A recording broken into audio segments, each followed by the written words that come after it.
Good morning, good people. Actually, it's afternoon. So, good afternoon. It is Thursday. Can y'all believe it's Thursday already? Today is Thursday, December 19th, and this is episode 13 of December Things.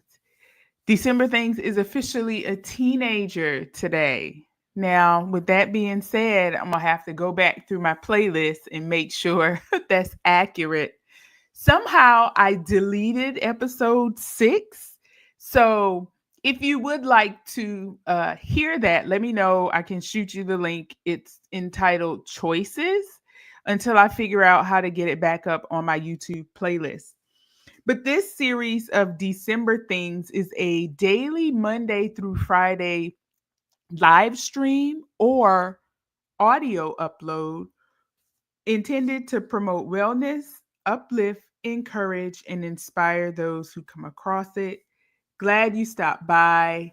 Leave a comment to let me know if you are here catching the replay. Let me check the volume really quick.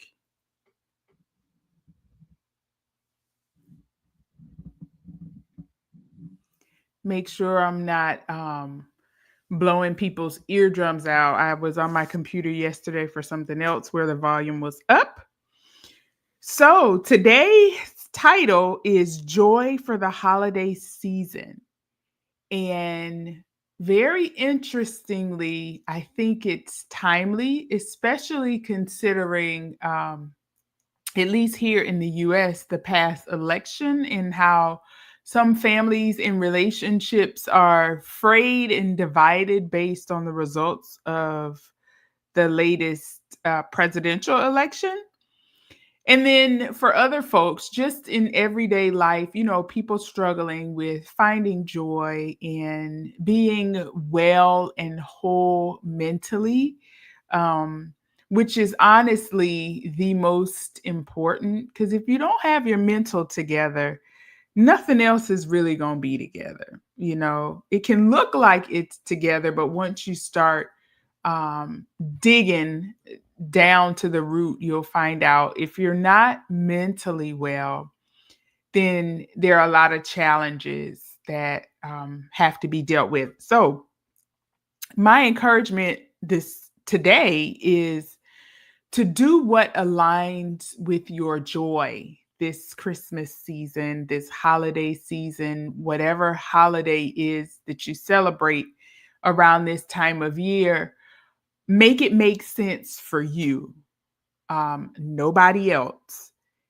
And it may seem a little selfish, but sometimes in order to, good morning, Rosie. Sometimes in order to maintain your joy, you need to do what's best for you, even if that includes, pissing off other people. You do what's best for you and you let them deal with their reaction.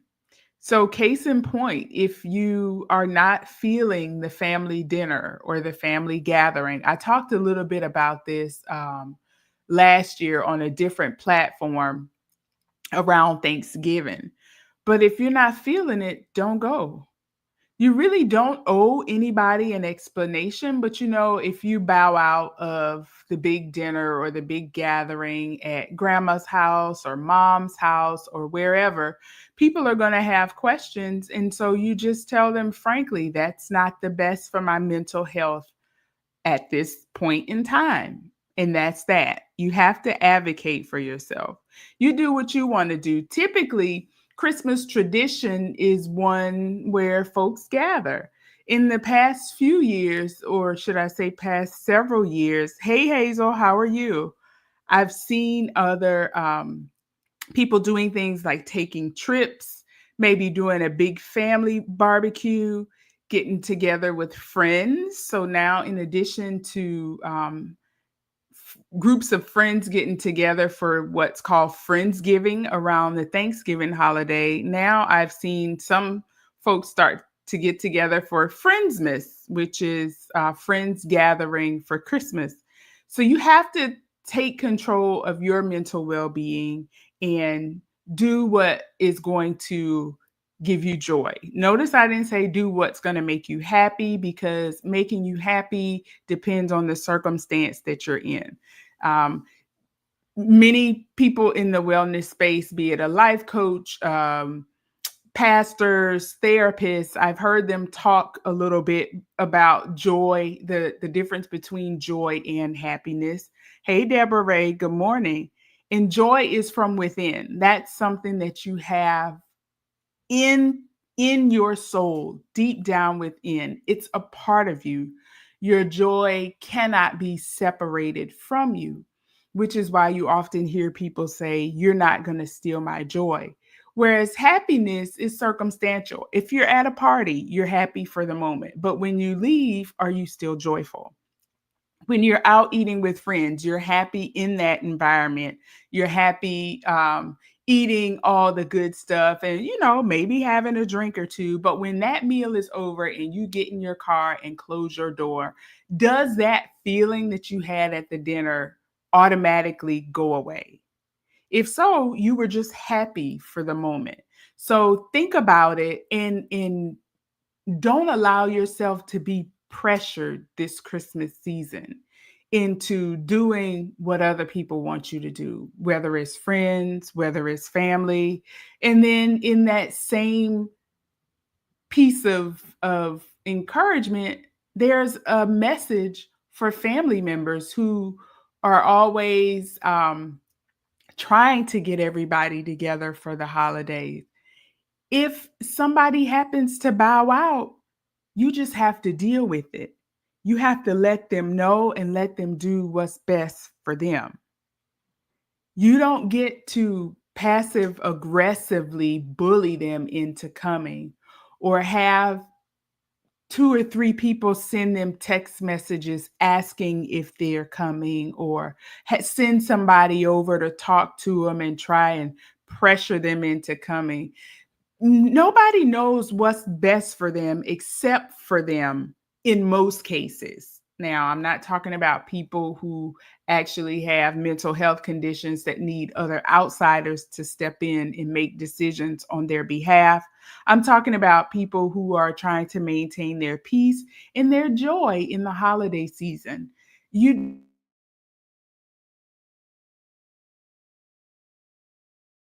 internally. Somebody bows out, wish them well. Call and check up just to make sure they don't need anything. Oh, you're not going to be able to make it to the dinner? I'll save a plate for you and drop it off later. A basket buy for you. And when you feel better, rejoin the group, something like that. But we have to learn to honor what people say when they don't want to be around other people. Just this week alone, I was talking to my mom yesterday. I said, just this week alone, I've learned of 5 people who died. 5 people that I actually knew or had some sort of connection with, and found out somebody else I know has a stage 4 cancer diagnosis. So if you think about those people and what people are going through, the families of those who are deceased, and the person who has a not so great cancer diagnosis, and also that person's family, you just never know. People may not want to put on a happy face for Christmas.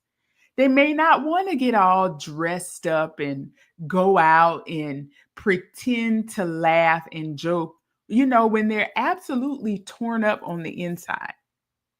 So you have to allow people to do what's best for them, what's going to serve them, what's going to maintain their peace in the moment, what's going to maintain their joy in this season. You can still do nice things and show nice gestures, but I really want us to um be advised and be mindful, I guess is the word I'm looking for, of how our words come across when we're talking to people who are declining invitations to show up. Some people may just want to sit on their couch on Christmas Day and watch TV, and that should be perfectly fine. Sometimes it's the only break folks get. So, whatever you decide to do is not necessarily what somebody else is going to decide to do. But whatever it is you decide, be okay with that. Don't have guilt about it. And by all means, don't guilt trip other folk for what their choice is for this holiday season. It's a time where people put on and make things look a little bit better sometimes than what they really are, just for show. And that's a whole nother episode for a whole nother day, trying to look like all is well to fool the people. That's all I got for you today. Do what's going to align with your joy in this holiday season. Think about it. You have the power to make those decisions for yourself and for your children if you have small children. Decide and be okay with your decision.